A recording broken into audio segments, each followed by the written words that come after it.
यीशु मसीह में मेरा आप सबको शबह शलोम। मेरा यहोवा आप सबके साथ हो। यीशु मसीह आप सबको बहुत सारी आशीषें और बरकतें दे। मेरे प्रियो, हम इजराइल के लिए, यरूशलेम के लिए प्रार्थना करें कि मेरा यीशु मसीह इजराइल को, यरूशलेम को, यहूदियों को शलोम की आशीषें दे और इजराइल के जो खोई हुई भेड़ें हैं वो यशवा मसीह के नाम से बचाई जाएं और मेरा यीशु मसीह उन सब का उद्धार करे। यशवा मसीह के नाम से हम मांगते हैं, आमीन। मेरे प्रियो, यीशु मसीह के बड़े अनुग्रह के द्वारा हम बुक ऑफ रेवलेशन के ऊपर अपना ध्यान केंद्रित कर रहे हैं, सीख रहे हैं और पिछले 70 भागों के अंदर हमने बहुत सारी भेद की बातों को सीखा, कवर किया है और आज हम 71 पार्ट के अंदर है, 71वें भाग के अंदर है और आज हम 2 गवाहों के बारे में बाइबल से सीखेंगे कि वो जो 2 गवाह हैं जिनके बारे में प्रकाशित वाक्य 11 अध्याय के अंदर लिखा हुआ है, ये 2 गवाह कौन है और इसके विषय में बहुत सारे कंफ्यूजन है, बहुत सारी टीचिंग यूट्यूब के ऊपर और बहुत सारे लोगों के द्वारा आपको अलग अलग इंटरप्रिटेशन इसके बारे में देखने को मिल सकती है, सीखने को मिल सकती है।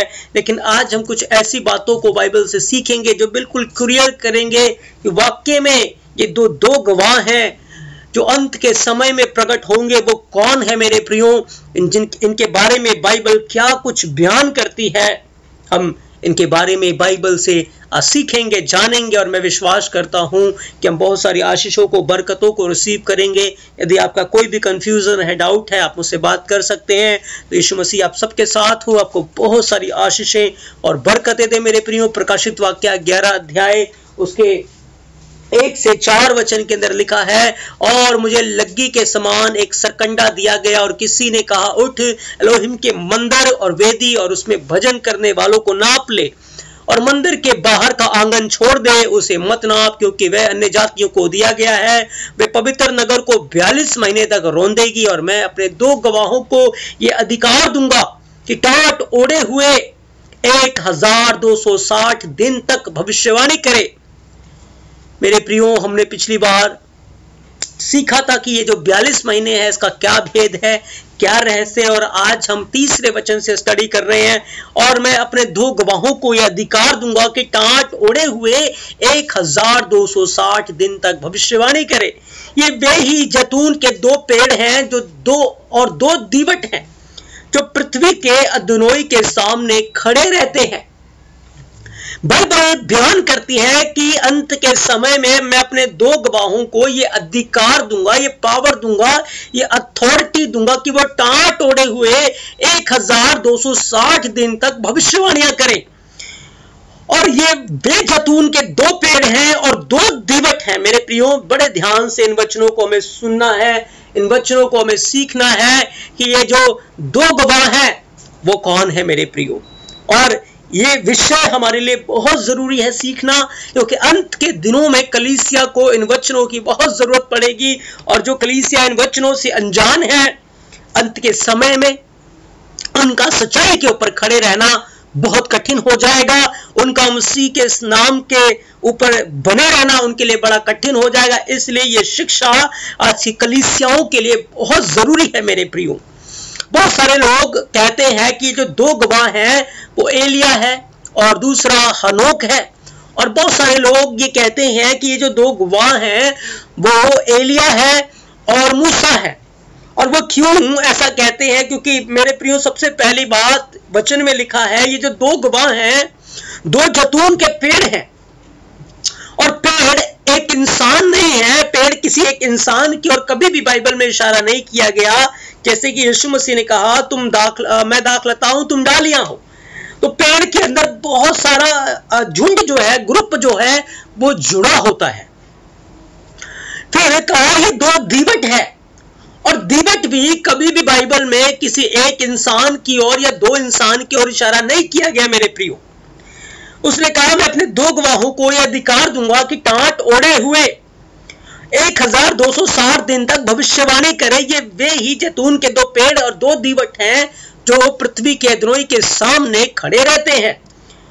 और बाइबल बयान करती है कि इन्होंने टाट ओढ़े हुए तकरीबन 3.5 साल तक भविष्यवाणी की, क्योंकि 1262 दिनों के अंदर 3.5 साल का पीरियड होता है। और 3.5 साल ही क्यों? क्योंकि 3.5 साल यीशु मसीह ने पृथ्वी के ऊपर सेवकाई की थी मेरे प्रियो। 3.5 साल उन्होंने सेवकाई की थी और पूरी दुनिया के अंदर उन्होंने जाकर गवाही दी। पूरे इजराइल के अंदर, यरूशलेम के अंदर उन्होंने गवाही दी और यहोवा के राज्य का उन्होंने प्रचार किया 3.5 साल तक मेरे प्रियो। और 3.5 साल के बाद वो क्रूस के ऊपर चढ़ा दिए गए और 3 दिन के बाद वो मुर्दों में से जी उठे मेरे प्रियो। आधे दिन वो क्रूस के ऊपर थे और आधे दिन का बड़ा सफर था उनके लिए, क्योंकि जब वो पकड़वाए जा रहे थे, उनकी पेशी हो रही थी, वो क्रूस के ऊपर थे और 3 दिन 3 रातें वो कब्र के अंदर रहे। उसके बाद वो मुर्दों में से जी उठे और 40 दिनों के बाद वो स्वर्ग को उठा लिए गए। अब मेरे प्रियो लिखा है कि 11 से 14 वचन के अंदर, तब मैंने उससे फिर पूछा, ये 2 जलपाई के वृक्ष क्या है जो दीवट की दाईं ओर और बाईं ओर है? फिर मैंने दूसरी बार उससे पूछा, जलपाई की दोनों डालियां क्या हैं जो सोने की दोनों नालियों के द्वारा अपने में से सुनहला तेल उड़ेलती हैं? उसने मुझसे कहा, क्या तू नहीं जानता कि ये क्या है? मैंने कहा, हे मेरे प्रभु, मैं नहीं जानता। तब उसने कहा, इसका अर्थ ताजे तेल से भरे हुए ये 2 पुरुष हैं जो सारे पृथ्वी के एलोहिम के सामने हाजिर रहते हैं।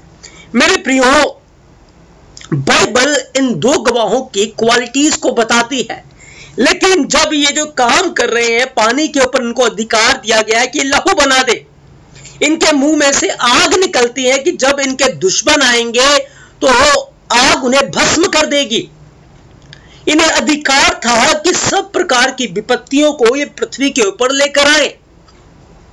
और जब हम उन विपत्तियों को और उन अधिकार को देखते हैं तो हमारे माइंड में सीधा वो क्लिक होता है कि वो एलिया है और मूसा है, या वो एलिया है या हनोक है। और इसके विषय में एक वचन दिया जाता है, इब्रानियन 9 अध्याय 27 वचन, जहां लिखा है कि बिना पाप हर व्यक्ति का बाइबल में मरना जरूरी है, क्योंकि एक बार सबका मरना, उसके बाद न्याय है। तो बहुत सारे लोगों का कहना यह है कि एलिया मरा नहीं था, हनोक नहीं मरा था, इसलिए जरूरी है कि वो दोबारा आए और गवाही दे और फिर से मरे। पर मेरे प्रियो, अगर आप बाइबल को ध्यान से पढ़ें तो जो मसीह यीशु में है, मसीह यीशु को अपना उद्धारकर्ता स्वीकार करते वो यीशु मसीह के साथ क्रूस के ऊपर चढ़ाए गए। उन्होंने क्रूस के ऊपर मौत का स्वाद यीशु मसीह के साथ चख लिया है। जब आप लूका की किताब 1 अध्याय को पढ़ेंगे तो जिब्राइल फरिश्ता जकरिया के पास आया, उसने कहा कि तुझे एक संतान होगी और वो एलिया की आत्मा में काम करेगा। और जब आप लूका 17:17 को पढ़ेंगे तो यीशु मसीह ने एक बात कही, एलिया जो आने वाला था वो यही था, यानी कि यूहन्ना के अंदर एलिया आ चुका था। और मलाकी की भविष्यवाणी जो 4 अध्याय की भविष्यवाणी है कि मसीह के आने से पहले एलिया का आना बहुत जरूरी है ताकि वो उसके मार्ग को तैयार करे। तो मेरे प्रियो, एलिया तो आ चुका और वो मौत का स्वाद चख चुका है। सिर्फ हनोक बचा, जो हनोक जीवत उठा लिया गया था। पर हनोक उन विश्वासियों की तस्वीर है जो, मेरे प्रियो, हनोक उन विश्वासियों की तस्वीर है जो कि रैप्चर में चले जाएंगे, क्योंकि जब मसीह आएगा तो रैप्चर होगा। जो जीवत है, बाइबल बयान करती है, वो बदल जाएंगे और जो मरे हुए हैं वो मुर्दों में से जी उठेंगे और उनका रैप्चर हो जाएगा। तो सिर्फ हम उनके कामों के बेस के ऊपर इस बात का दावा नहीं कर सकते कि वो एलिया है, हनोक है, या हनोक और एलिया है। और बहुत सारे लोग ये कहते हैं वो नया नियम है, पुराना नियम है। मेरे प्रियो, बाइबल इस बात के बारे में बिल्कुल क्लियर है कि यीशु मसीह ने भी एक बात कही थी कि मेरा वचन, पवित्र शास्त्र जिसे तुम पढ़ते वो मेरी गवाही देता है।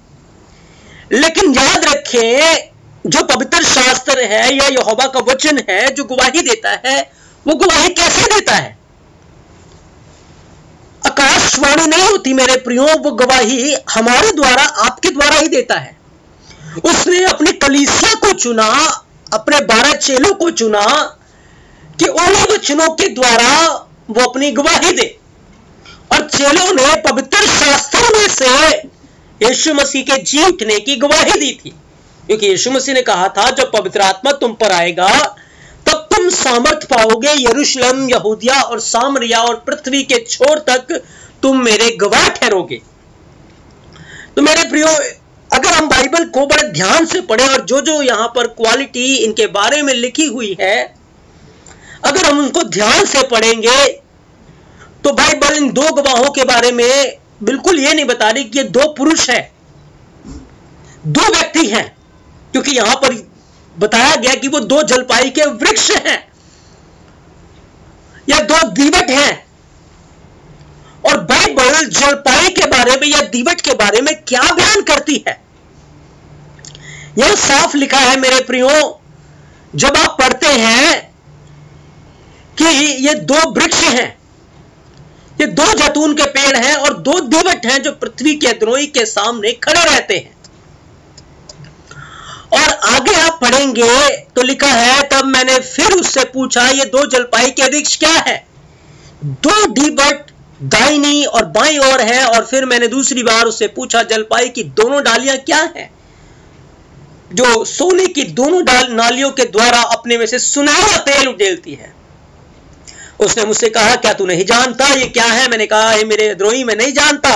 तब उसने कहा इनका अर्थ आज तेल से भरे हुए वे दो पुरुष हैं जो सारे पृथ्वी के एलोहिम के सामने हाजिर रहते हैं। मेरे प्रियो, जब आप मिलाप वाले तंबू को देखेंगे, मिलाप वाले तंबू में एक महायाजक जाता था और उसके छाती के ऊपर एक प्लेट लगी होती थी, उसके अंदर इस्राएल के 12 गोत्रों के नाम लिखे होते थे और वो रिप्रेजेंट करता था कि इस्राएल के 12 गोत्र यहोवा के सामने हैं, उनके लिए वो पश्चाताप किया करता था। मेरे प्रियो, जब आप बाइबल के अंदर पढ़ते हैं कि ये जो जलपाई है वो किसको कहा गया, जब आप यिर्मयाह 11 अध्याय 16 वचन को पढ़ेंगे तो लिखा है यहोवा ने तुझको हरी मनोहर सुंदर फल वाली जलपाई तो कहा है।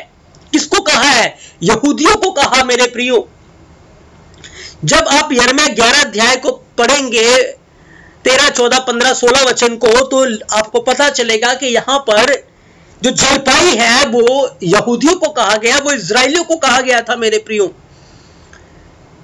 बाइबल में जलपाई का जो सिंबल है वो इजराइल को कहा गया है, यहूदियों को कहा गया है। और जब आप रोमियो की किताब उसके 11 अध्याय को पढ़ेंगे 17 से 26 वचन, तो यहां पर भी पढ़ने के द्वारा आप जानेंगे कि दो जलपाई है। यदि कहीं एक डाली तोड़ दी गई और तू जंगली जलपाई होकर उनमें साटा गया तो जलपाई की जड़ की चिकनाई का भागी हुआ। तो डालियों पर घमंड न करना, यदि तू घमंड करे तो जान रखती कि तू जड़ को नहीं परंतु जड़ तुझे संभालती है। क्योंकि यदि तू उस जलपाई से जो स्वभाव से जंगली है काटा गया और स्वभाव के विरुद्ध अच्छी जलपाई में साटा गया, तो ये जो स्वाभाविक डालियां हैं वे अपने ही जलपाई में साटे क्यों न जाएंगे। हे भाइयों, कहीं ऐसा ना हो कि तुम अपने आप को बुद्धिमान समझ लो। इसलिए मैं नहीं चाहता कि तुम इस भेद से अनजान रहो कि जब तक अन्य जाति पूरी रीति से प्रवेश न कर ले तब तक इजराइल का एक भाग ऐसा ही कठोर रहेगा और इसी रीति से सारा इजराइल उद्धार पाएगा।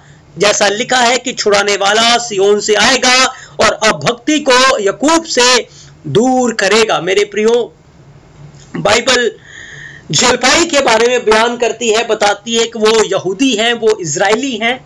एक यहूदी कौम को दिखाता है, दूसरा अन्य जाति कलीसिया को दिखाता है, यानी कि गैर यहूदी, क्योंकि जो यहूदी हैं और इजरायलियों को गैर यहूदी कहा गया है।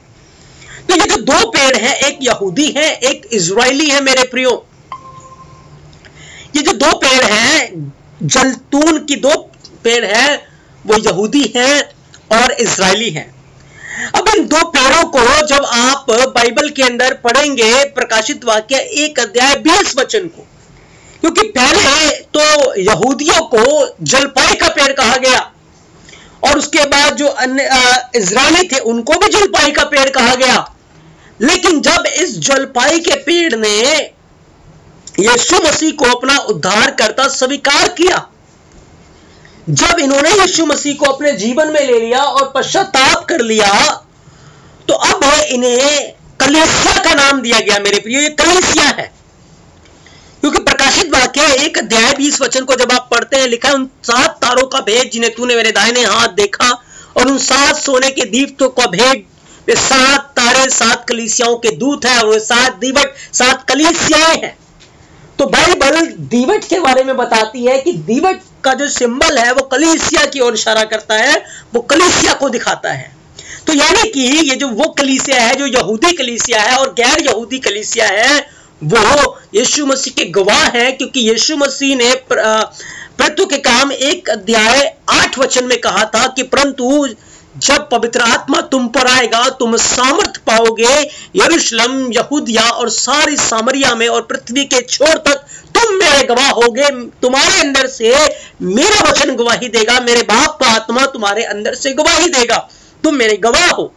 और हम बाइबल में देखते हैं वो 120 लोग पवित्र आत्मा की सामर्थ से परिपूर्ण हो गए और पूरी दुनिया के अंदर जाकर उन्होंने यीशु मसीह की गवाही दी है। लंगड़ों को चलाया, अंधों को आंखें दी, मुर्दे जीवित किए, और बड़ी बड़ी भविष्यवाणियां उन्होंने की मेरे प्रियो।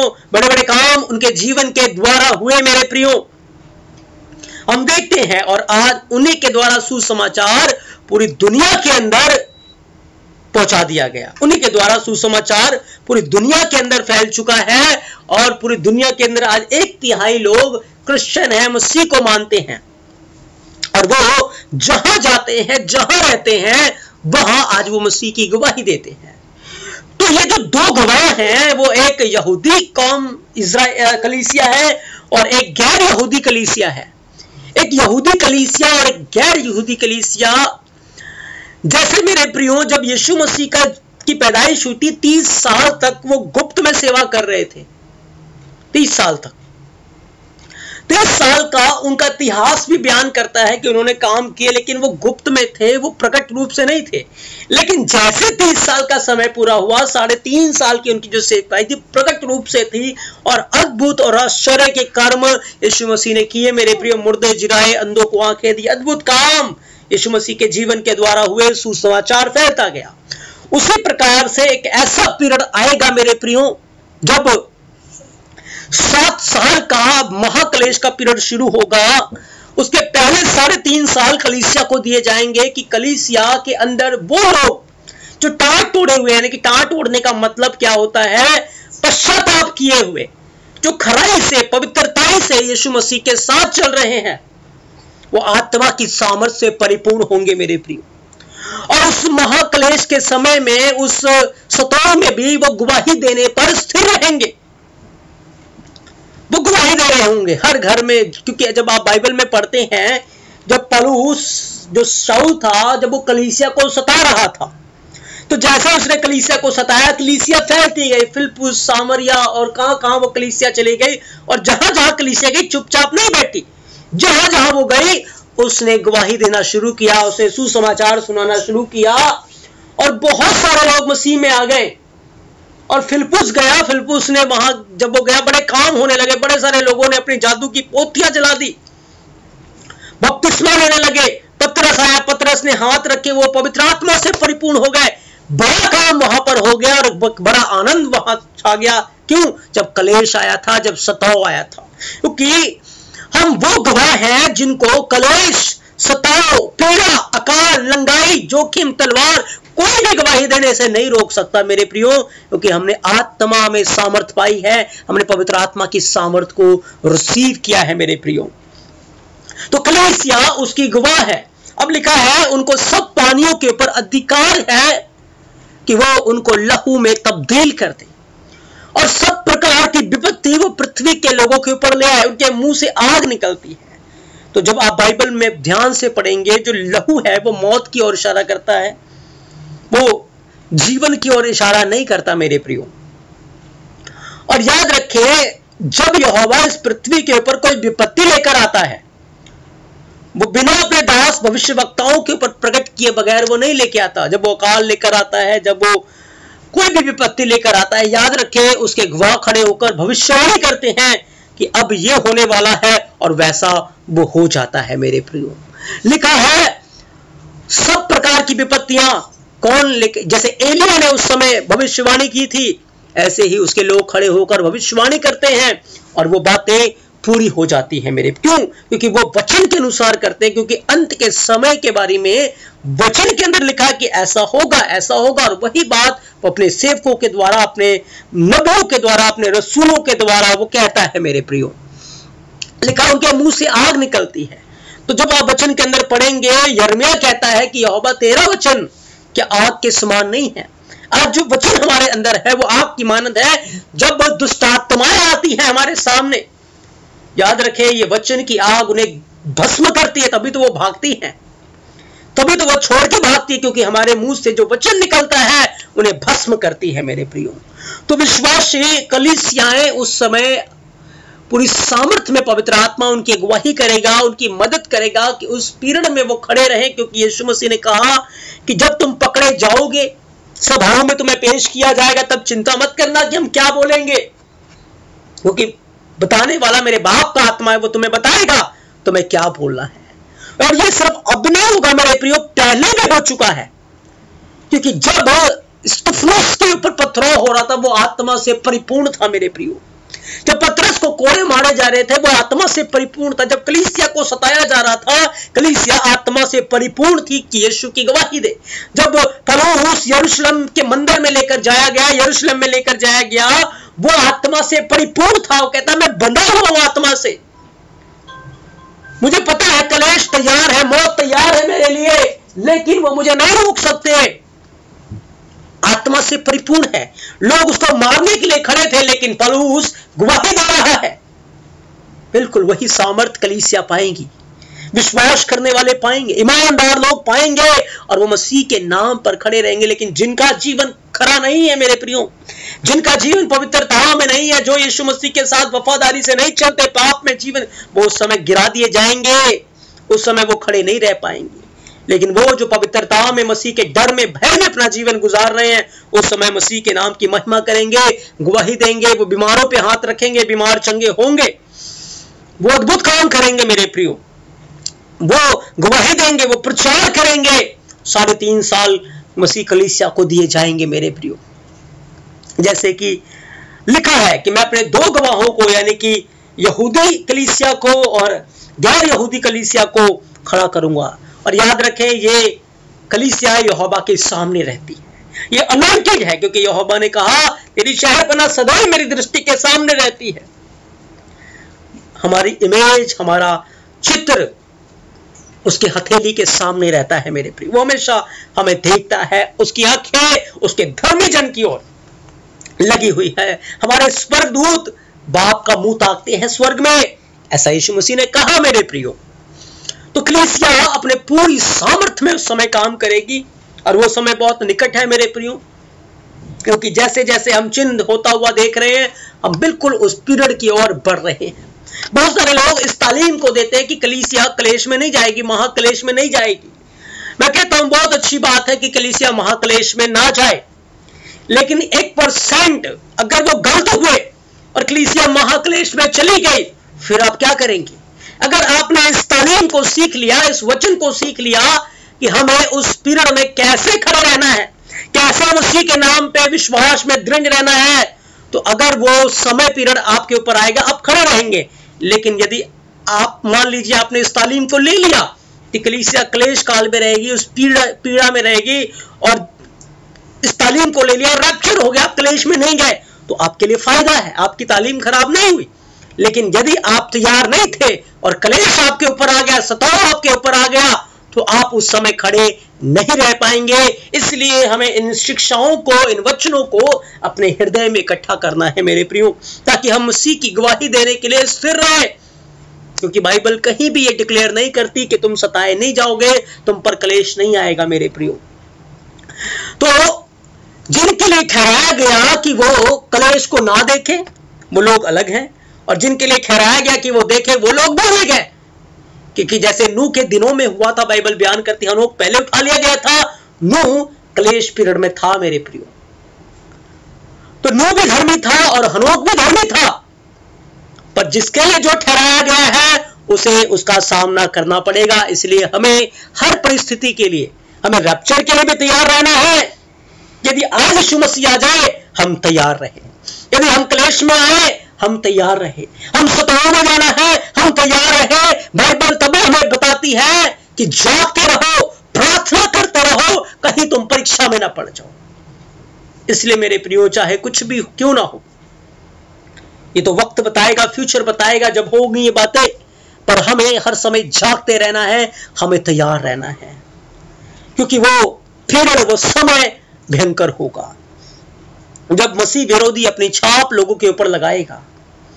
3.5 साल बड़े आराम से, प्यार से काम होंगे, उसके बाद कत्लेआम होना शुरू हो जाएगा। और फिर लिखा है कि जैसे वो 1262 दिन का पीरियड खत्म हो गया, उसे पावर मिल जाएगी। लेकिन 3.5 साल के लिए बाइबल एक और वचन में क्या कहता है, प्रेरितों के काम 2 अध्याय 17 से 21 वचन, कि एलोहिम यहोवा कहता, अंत के दिनों में ऐसा होगा कि मैं अपना आत्मा सब मनुष्य पर उड़ूंगा। मेरे प्रियो, सिर्फ 120 लोगों के ऊपर नहीं, उसने कहा 3000 लोगों के ऊपर नहीं, सब प्राणियों के ऊपर, सब मनुष्यों के ऊपर जो उसके ऊपर ईमान रखते हैं। उदाहरण, तुम्हारे बेटे, तुम्हारी बेटियां भविष्यवाणी करेंगे, तुम्हारे जुबान दर्शन देखेंगे, तुम्हारे पुण्य सपन देखेंगे। वरन मैं अपने दास दासियों पर भी उन दिनों में अपना आत्मा उड़ेलूंगा और वे भविष्यवाणी करेंगे। मैं आकाश में अद्भुत काम और नीचे धरती पर चिन्ह और लहू और आग और धुएं का बादल दिखाऊंगा, क्योंकि वो पीरियड बड़ा खतरनाक होगा। और उस समय हमें सबको पवित्र आत्मा की बड़ी सामर्थ की जरूरत होगी, जिसके द्वारा हम उन दिनों में खड़े रहे। इसीलिए ये सारे चिन्ह और बातें होंगी। ये अंत के दिनों में होगा। 2000 साल पहले अंत नहीं हुआ, लेकिन ये वचन अंत के दिनों के लिए लिखा गया। मेरे प्रियो, लिखा है, अद्रोही के महान और प्रसिद्ध दिन के आने से पहले सूर्य अंधियारा और चांद लहू सा हो जाएगा, और जो कोई अद्रोही यहोवा का नाम लेगा वही उद्धार पाएगा। क्योंकि उस समय जब हम गवाही दे रहे होंगे, बहुत सारे लोग ईमान भी ले आएंगे, विश्वास भी करेंगे और उद्धार पाएंगे, बचाए जाएंगे। इसलिए मेरे प्रियो, चाहे हम रैप्चर में जाएं, चाहे हम क्लेश में जाएं, सवाल यह है हमारे लिए कि हम तैयार रहें, हम जागते रहें, कि चाहे कोई भी समय क्यों ना हो, हम जागते रहे। अगर हम जागते नहीं रहेंगे, हम तैयार नहीं होंगे, मान लीजिए रैप्चर हो गया, आप यहीं रह जाएंगे। मान लीजिए आप तैयार नहीं है, अचानक आपके ऊपर सताव आ गया, अचानक मसीह विरोधी उठकर आ गए, आप तैयार नहीं है, आप खड़े नहीं रह पाएंगे। दोनों ही सूरत में आप खड़े नहीं रह पाएंगे। इसलिए बहुत जरूरी है कि हम जागते रहे, हम तैयार रहे। सबसे बड़ी बात यह है कि हम पवित्रता में, मसीह के डर में, भय में हर पल हर समय अपना जीवन बिताएं। मेरे प्रियो, ये हमारे लिए सबसे बड़ी टीचिंग है, सबसे बड़ी शिक्षा है। मेरे प्रियो, तो ये वचन उस समय, अंत के समय में कलीसिया के ऊपर पूरा होगा, गैर यहूदी और यहूदी कलीसिया के ऊपर, मसीहानी कलीसिया के ऊपर। मेरे प्रियो, और जब वो 3.5 साल का पीरियड है, जब वो अपनी गवाही दे चुकेंगे, तो जैसे यीशु मसीह के साथ हुआ था कि जैसे ही 3.5 साल का समय उनकी सेवकाई का पूरा हुआ, यहूदा इस्करियोती ने उसको बिकवा दिया। उस समय के शास्त्रियों ने, फरीसियों ने से पकड़ लिया और उसकी पेशियां होने लगी। उसी समय, उसी प्रकार से मेरे प्रियो, अब यीशु मसीह के ऊपर अधिकार ले लिया गया और यीशु मसीह की पेशियां होने लगी, उन्हें मारा गया, उन्हें कुचला गया। बस फिर 3.5 साल का पीरियड ऐसा आ जाएगा। लिखा है 3.5 दिन तक उनकी लोथें पड़ी रही, क्योंकि इब्लीस जो निकला था, अधोलोक से निकला था, उनसे लड़ेगा और लिखा फतेह भी पाएगा, फतेह भी पाएगा। और मेरे प्रियो, क्या होगा कि 3.5 दिन का जो वहां समय लिखा है, वो 3.5 दिन नहीं, वो 3.5 साल है। जैसे यीशु मसीह 3.5 दिन का उनके लिए वो जो पीरियड था, आधे दिन का क्लेश का और 3 रात वो मरे रहे, वो कब्र के अंदर रहे। मेरे प्रियो, इशारा करता है 3.5 साल की ओर, कि मसीह कलीसिया 3.5 साल तक सताई जाएगी, कत्लेआम होंगे, उनकी लोथें भी कब्र में नहीं रखने दी जाएंगी, क्योंकि वो अपनी गवाही देंगे और मसीह के कारण शहीद होंगे। याद रखें, हमारा पिता सब प्राणियों के ऊपर एलोहिम है, सब कुछ उसके कंट्रोल में है, उसके अधिकार में। हम उसकी ओर ताकेंगे, क्योंकि वो हमारा उद्धार करता है। तो उनके ऊपर वो समय बड़ा भयंकर होगा जब वो अपनी गवाही दे चुकेंगे। मेरे प्रियो, और जैसे वो 3.5 साल का पीरियड शुरू हो जाएगा, 7 साल का पीरियड शुरू हो जाएगा, तो लिखा है कि स्वर्ग से एक आवाज आएगी और उनके अंदर जीवन का सांस फूंका जाएगा और मेरे प्रियो वो जीवित हो जाएंगे और ये रैप्चर होगा। रैप्चर की तस्वीर यहां हमें नजर आती है, बिल्कुल वहां मसीह के साथ जोड़कर लिखा गया है कि जैसे उनका प्रभु उनका अदनोही मुर्दों में से जी उठा और स्वर्ग को उठा लिया गया, ऐसे ही ये जो दो गवाह हैं मसीह यहूदी कलीसिया और गैर यहूदी कलीसिया, ये जी उठेंगे और उनके शत्रुओं के ऊपर बड़ा भय छा जाएगा। और फिर लिखा है उनके देखते देखते वो स्वर्ग को उठा ले गए और पृथ्वी के ऊपर एक बड़ा भूकंप हो गया। और फिर लिखा है उसके बाद सातवीं तुरी फूकी गई और राज्य मसीह का और उसके लोगों का हो गया। तो मेरे प्रियो, आज जो वचन के द्वारा हमने बातों को सीखा है, उन वचनों के द्वारा ये बातें बिल्कुल क्लियर और सटीक हमें नजर आती हैं कि ये जो दो गवाह हैं, ये दो कलीसियाएं हैं, यहूदी कलीसिया और गैर यहूदी कलीसिया, जो अब तक मसीह की गवाही दे रही है और उस समय ये अपने पूरी सामर्थ्य में, पूरे पावर में मसीह की गवाही देंगे, क्योंकि हम गवाह हैं। मसीह ने हमें गवाही देने के लिए चुना है। यहोवा का जीवित वचन हमारे अंदर से होकर बोलता है, यहोवा का आत्मा हमारे अंदर से होकर बोलता है मेरे प्रियो, और हमें भी यीशु मसीह ने अधिकार दिया है। उस समय उसका अनुग्रह और भी बहुतायत से हमारे जीवनों के ऊपर होगा। इसलिए इन सारी बातों में हमारे लिए खरी और सच्ची शिक्षा यह है कि मेरे प्रियो, हम अपना जीवन पवित्रता में, मसीह के डर में, भय में गुजारे, कि चाहे रैप्चर में हो, चाहे क्लेश में हो, हम यीशु मसीह के राज्य में पाए जाएं और यीशु की महिमा होने पाए हमारे जीवनों से, क्योंकि यीशु मसीह ने कहा कि जागते रहो और प्रार्थना करते रहो। मैं विश्वास करता हूं इन वचनों के द्वारा आपने बड़ी आशीष और बरकत को हासिल किया है। मेरा यीशु मसीह आप सबके साथ हो और आने वाले भागों में हम और बहुत सारी बातों को इन वचनों से सीखेंगे। यीशु मसीह आप सबके साथ हो, आपको बहुत सारी आशीषें और बरकतें दे मेरे प्रियो। आमीन आमीन।